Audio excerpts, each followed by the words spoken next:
There is a fifth dimension, beyond that which is known to man. It is a dimension as vast as space and as timeless as infinity. It is the middle ground between light and shadow, between science and superstition. It lies between the pit of man's fears and the summit of his knowledge. This is the dimension of imagination. It is an area which we call the Twilight Zone. Good evening, everyone, and welcome to Dimensions, a Twilight Zone podcast. In this episode, we will be discussing Season 1, Episode 11, And When the Sky Was Opened. It was written by Rod Serling, based on a story by Richard Matheson. It was directed by Douglas Hayes, produced by Buck Houghton, and in the cast were Rod Taylor, Jim Hutton, Charles Aidman, and a few others that we will discuss a little later on, but those were the main three. You can watch it on Hulu, Amazon Prime, the DVDs, the Blu-rays, or through pirated illegalacy, which I will not condone and or support, because there are plenty other ways to see it without having to resort to that. It was originally aired on December 11th, 1959, and in case you didn't know, spoilers ahead. So if you haven't seen the episode, go ahead and shut this off, go watch it, come back and listen to the rest of the episode. And then while you're at it, why don't you go ahead and leave me some feedback? Good, bad, or ugly, I take it all. Whether you like me, like the podcast, hate me, hate the podcast, think this show is stupid, think I'm wasting my time, whatever you want to tell me, I'm open to anything.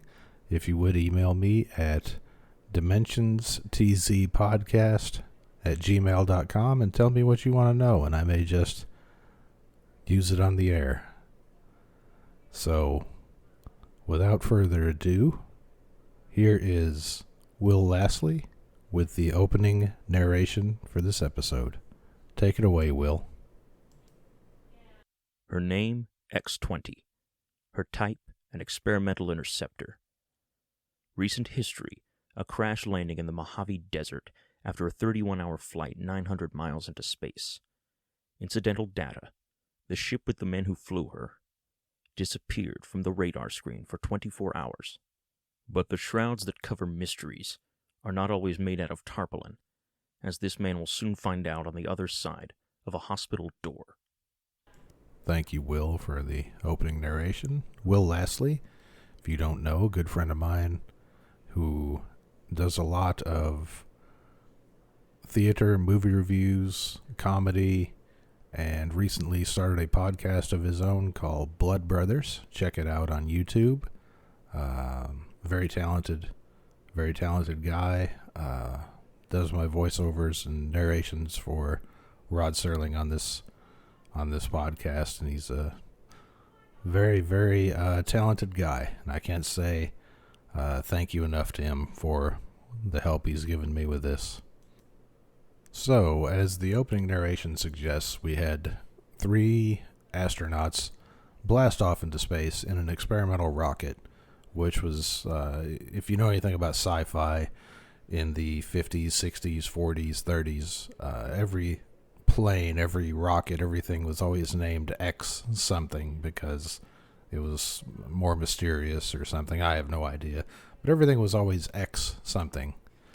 There was even a famous radio sci-fi program, X-1, during the 40s and 50s that was quite popular. And as we discovered, the astronauts disappeared from radar for 24 hours.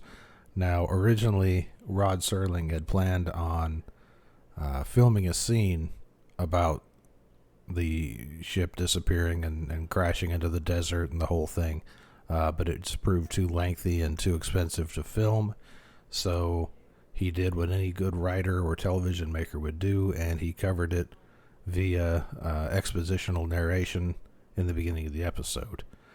So we start off with that. So the 3 astronauts come back from space.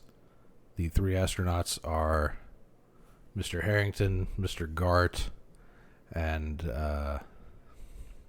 their CO, Colonel Forbes. So these guys come back. They crash land in the desert. The only one with any real injuries is Gart, who is stuck in the hospital with a broken leg, or a banged up leg, as it were. And you sort of get the feeling, and it never really says it, but it's an army hospital. There are a few things that kind of give it away, but it's an army hospital. It's not just a regular. It's not like Cedars-Sinai or Vanderbilt or any hospital. It's like a military hospital, like Walter Reed or something of that nature. So we kind of start the episode sort of almost near the end of the episode, as it were, and you'll find out as the story goes on what I mean by that, because Colonel Forbes comes in to see Gart, who is still in the hospital with the broken leg, and you can tell right off that Colonel Forbes is he's upset, he's kind of rattled, he's kind of shaken, and you come to find out that even though these two are very genial to each other, Forbes is kind of on edge, where he finally breaks down and he says, okay, something's happened, and starts asking Gart all kind of questions about, how many of us were there on the ship, who walked out of the hospital with me, when I left, earlier, yesterday when I left the hospital, when I was discharged, you left with me. Questions you wouldn't normally hear a person who was, and I hate to use the term, in their right mind. You wouldn't think that would be questions that a person would ask. But he does. And of course, Gart says, well, you walked out of here by yourself because you and I were the only 2 people that flew into space. And Forbes holds up a newspaper with the headline of, 2 spacemen return from space. And it's got a picture of Forbes and Gart on the front page. So Forbes, still being, kind of discombobulated, asks Gart, for clarification on the events. He says that, there were 3 people that left on the trip: Forbes, Gart, and Harrington. Gart doesn't know who Harrington is, never heard of Harrington, has no idea who this man is, never heard of him. To which, he kind of, says, well, you should probably be looked at then, if you're thinking that there was a 3rd person on the ship with us. And here's what I mean by we kind of started this episode toward the end of the episode, because this turns into Forbes basically telling the entire story of when he left the hospital the previous day, when he was discharged, while Gart was still in there with a banged up leg. He goes on to tell Gart the story about when he was discharged, and we see it through flashback that Gart, Harrington, and Forbes were all in the hospital room, and Harrington and Forbes were being discharged, and Forbes holds up the paper again, and you see that there are 3 men on the cover: Harrington, Gart, and Forbes. But 2 of them are being released. So you see Harrington and Forbes, they go to a bar after they got discharged, because, you just got out of the hospital after flying into space for 31 hours after being off the radar for 24, and you crash land in the Mojave Desert, and you wind up in the hospital for a day or 2. What are you going to do? Well, you're going to get out and you're going to go to the bar, because it's the 50s, and why not? So they go to the bar. The bartender greets them and, knows who they are, and, does the whole, well, your money is no good here, and pours them a beer. They start, interacting with the people. Forbes starts flirting with one of the women sitting at the bar.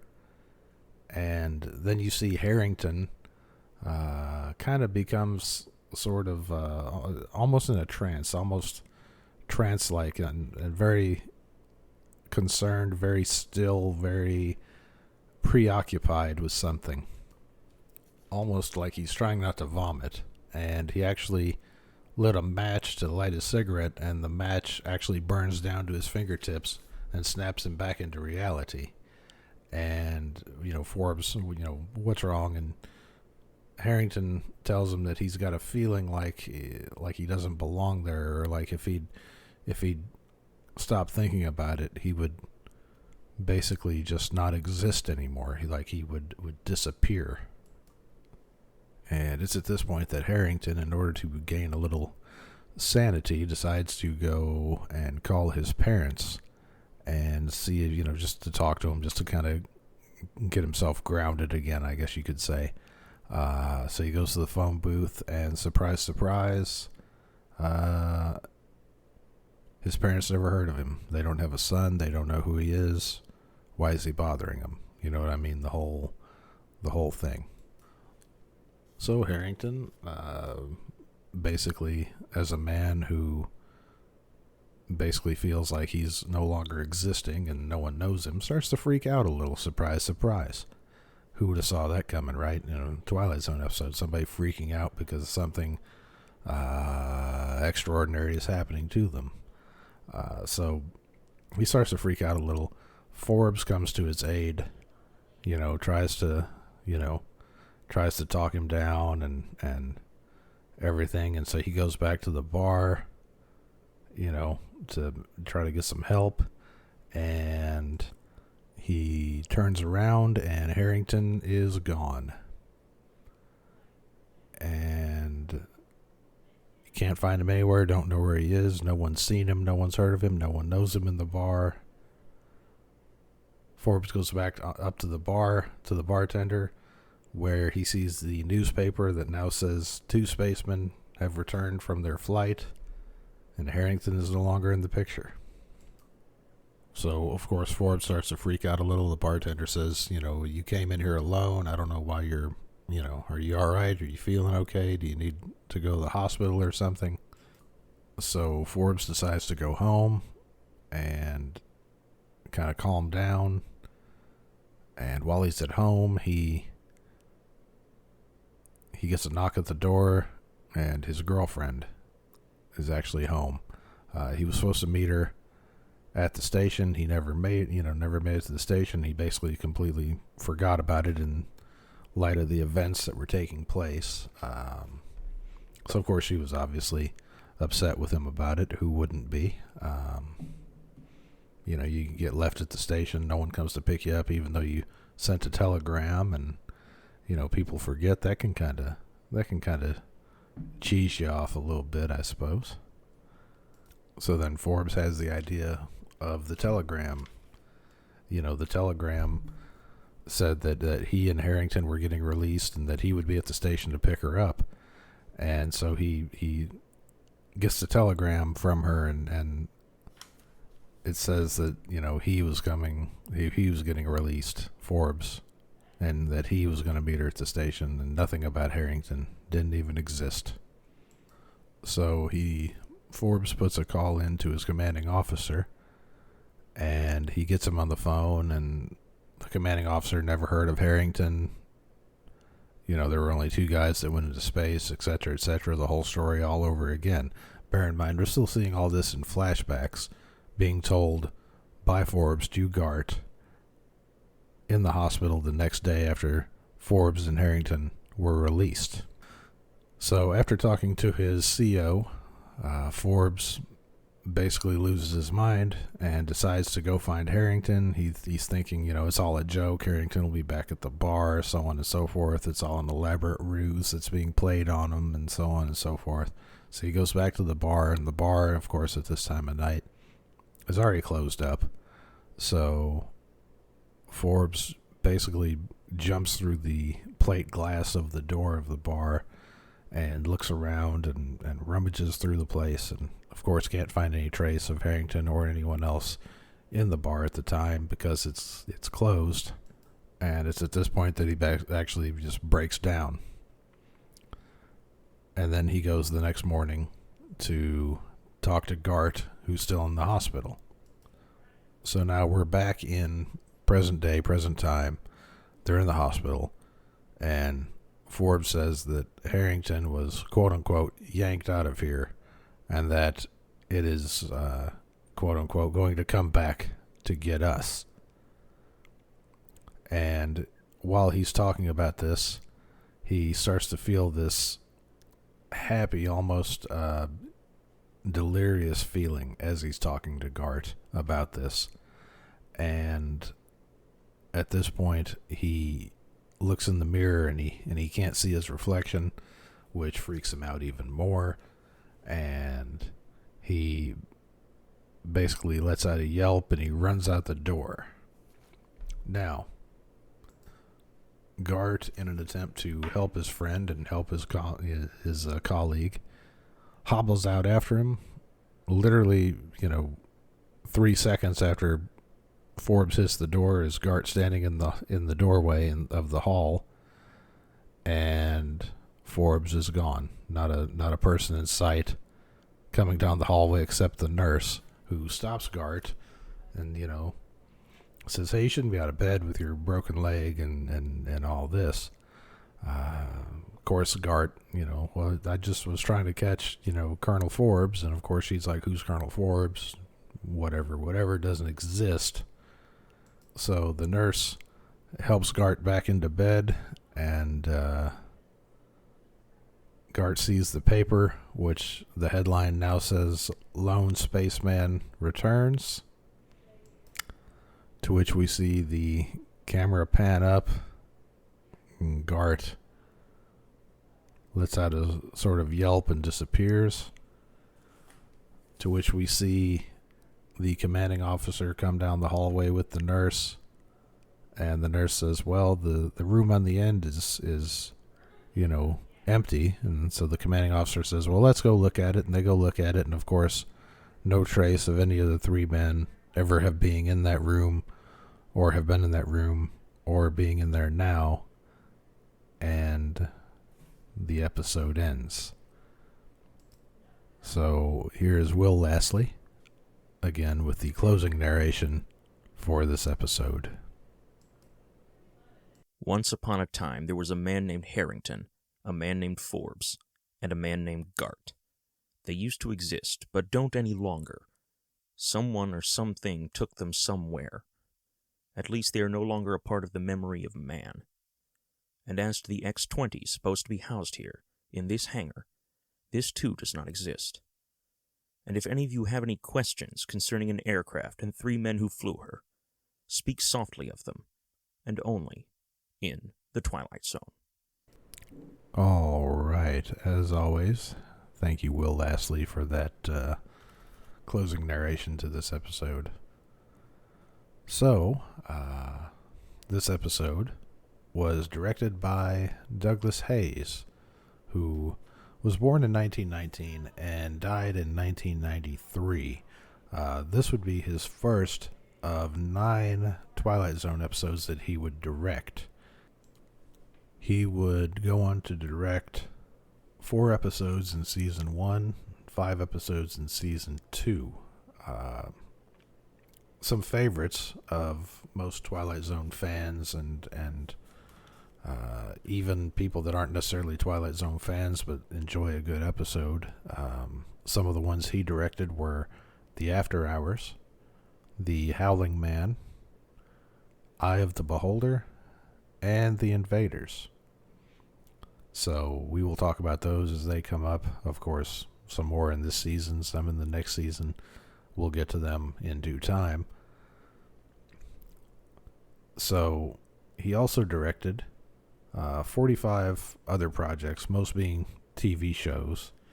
He also wrote and adapted for TV in the 1980s, the miniseries North and South, which, if you were a child of the 80s, your mother probably watched that miniseries because Patrick Swayze was on it, and he was topless a lot, and he had his shirt off for a good portion of it, and everybody was Swayze crazy back then, so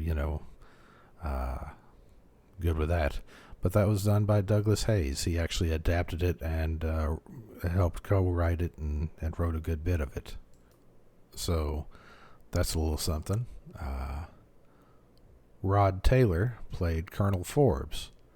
He was born in 1930, and he died just recently in 2015 of a heart attack.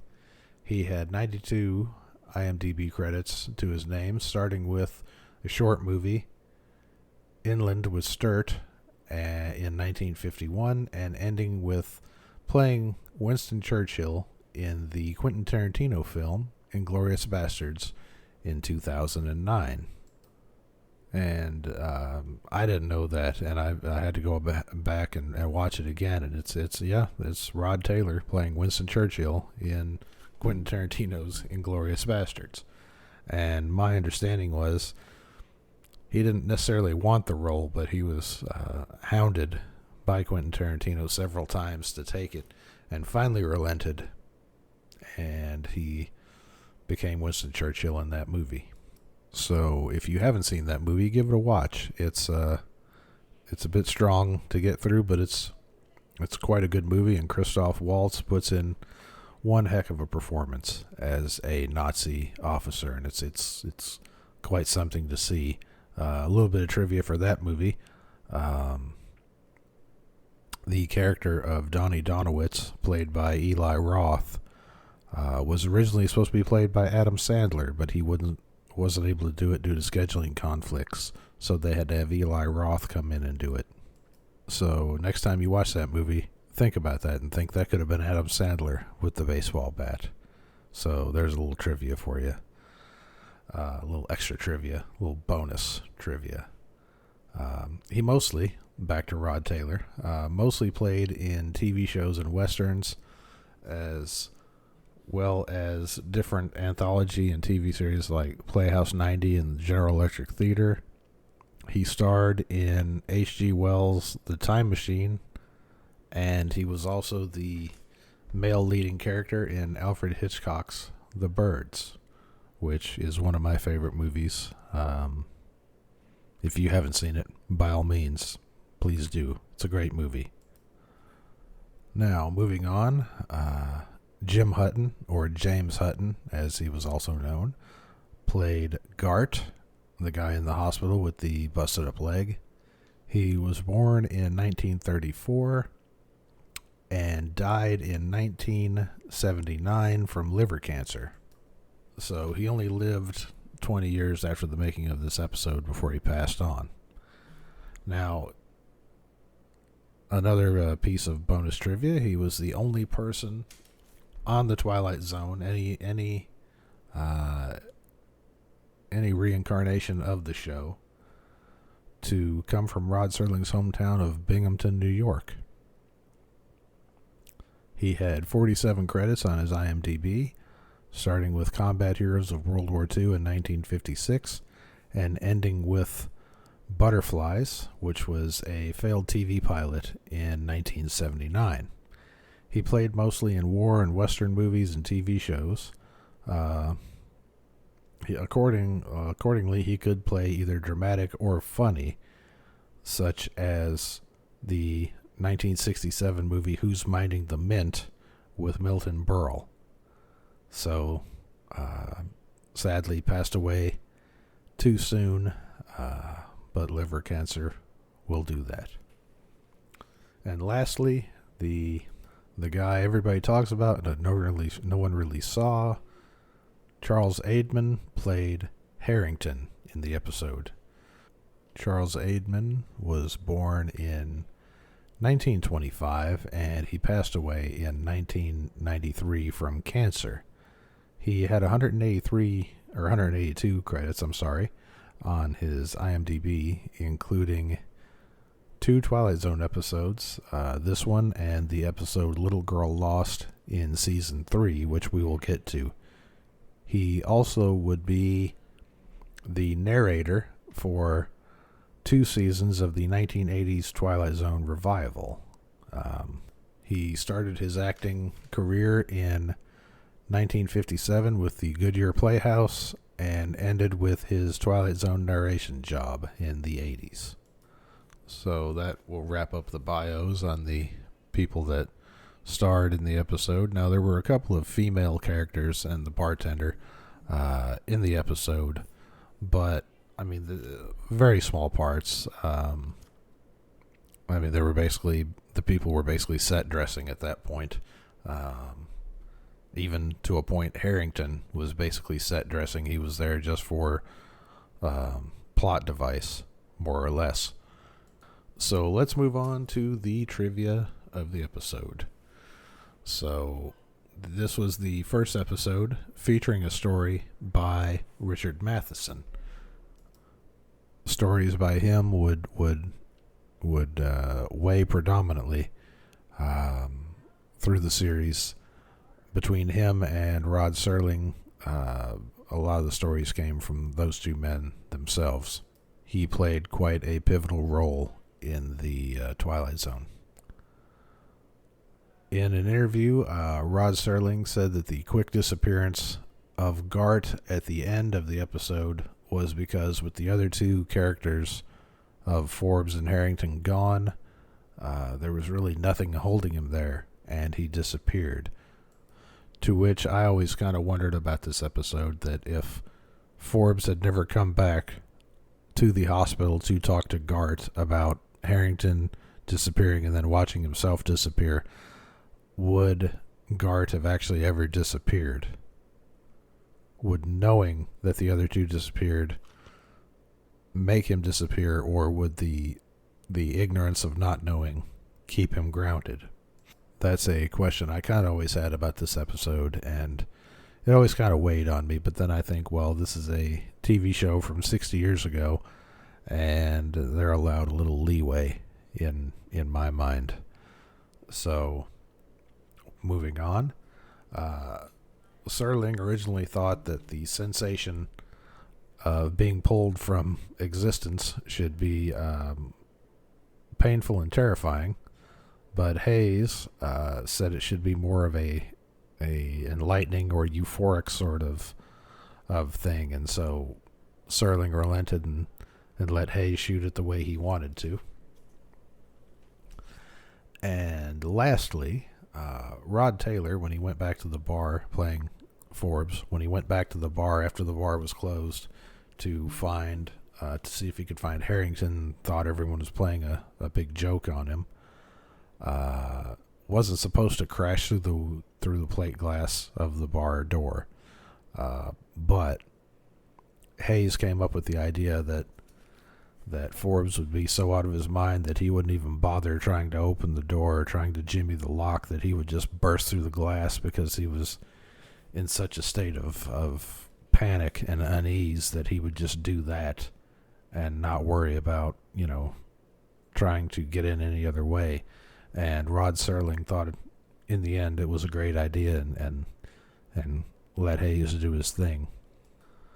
Now, for the goofs of the episode.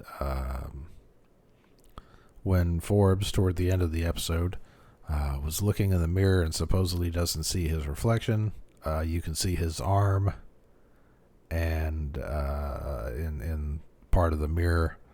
So, the mirror was actually working and he actually could see his reflection, but it was just not the greatest camera work done on that particular effect, which is not surprising. I mean, once again, we're talking 60 years ago.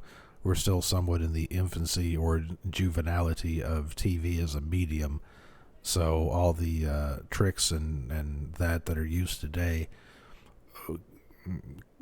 back then they couldn't hold a candle to that sort of trickery that's used today. And honestly, if that's the worst it gets, that's minor in comparison to anything else. Another one was in the newspaper, on two of the three papers, the different papers they use between one spaceman, two spacemen, and three spacemen crash landing back. In two of the three papers, the word Air Force is misspelled. So So that's pretty interesting. When they're in the bar, another goof, the beer glasses that the bartender pours for them are pretty much mostly foam when he pours them, but when he sets them on the bar, miraculously they're mostly beer with just a little bit of foam. And you'll see that in episodes of the Twilight Zone, whenever somebody goes to a bar and orders a beer, more often than not, the beer is mostly foam when it gets poured. So bartenders apparently in the Twilight Zone don't know how to pour a beer properly. They haven't been trained, and that's kind of sad, in my opinion. And lastly, with the goofs, when Gart is in the hospital at the end of the episode, he's in the hospital for having a broken or banged up leg, but yet when Forbes runs out of the room and disappears, Gart is able to get up out of the hospital and basically run to the door with a broken leg, and he has no cast on or anything like that. So that's kind of interesting. No cast, but yeah, he's got a broken leg. So that could have been, done a little better. So let's move on to the likes and dislikes of this episode. So what did I like about this episode? Well, I liked that the acting was very good. Decent cinematography. We discovered some goofs, but goofs happen. Goofs happen in literally everything. I mean, look at Saving Private Ryan. There's a guy storming the beach at Normandy with a calculator watch on his wrist. I don't think they existed in the 40s. So, I mean, that kind of stuff is not immune today, and it certainly wasn't immune to TV shows 60 years ago. And that's kind of stuff that it's going to happen regardless. You just, get a chuckle at it and you move on. I'm not going to, nitpick and downgrade any sort of episode for something as silly as, you see part of an arm in a mirror when a guy's not supposed to be see his reflection in the mirror. I'm not going to chastise anyone for that, obviously.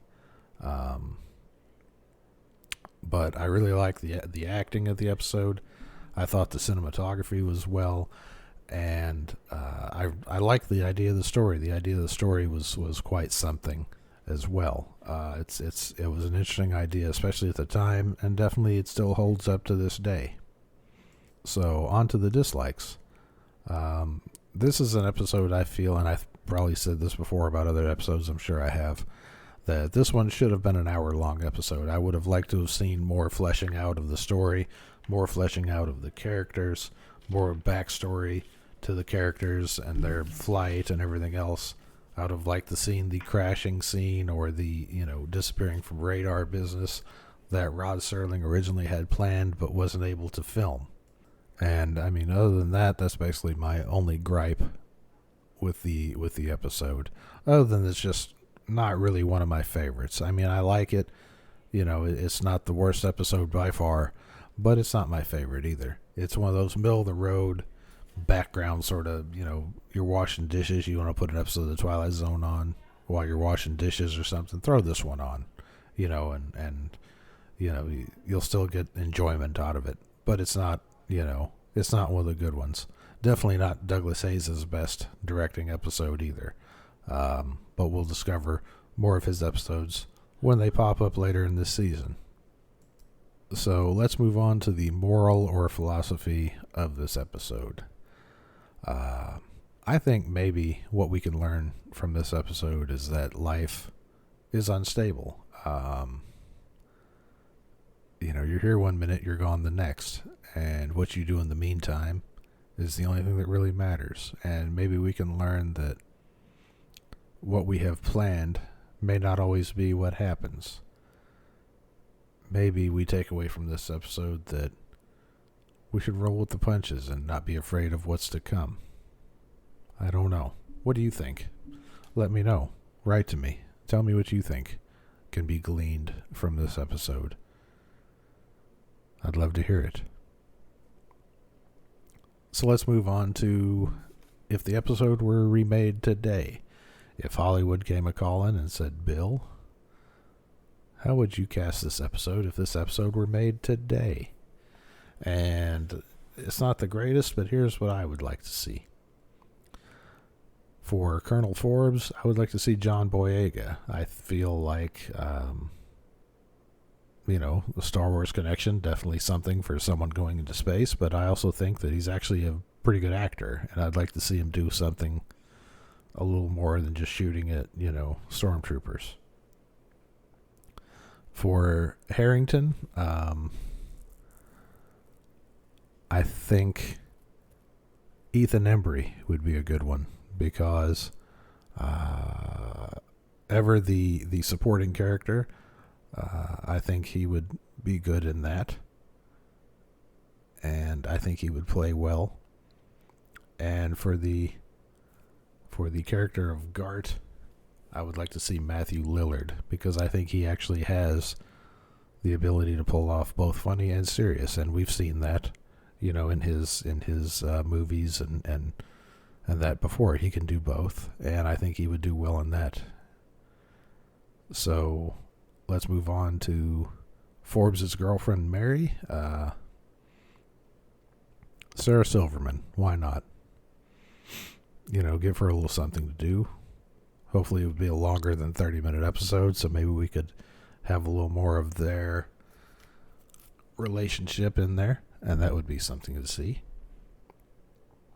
For the woman at the bar that Forbes hits on, Jillian Jacobs, because the woman in the episode, when you watch the episode, you'll see what I mean, kind of reminds me of Jillian Jacobs. And if you don't know who she is the blonde from Community, and she's been in several other things, but that's probably what you'd mostly know her from. And as always, putting a big actor in a small role, because I just like the idea of that. For the bartender, let's put Ed O'Neill as the bartender. Kind of similar to the way it was in the Wayne's World movies, where he played the maniacal soda jerk. I kind of like the idea of that character being brought into a bartender in the Twilight Zone. I think that would be interesting.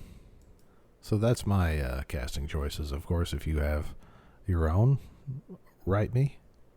Let me know. Let me know what they are, and I'll tell the world, or at least the 12 people listening to me.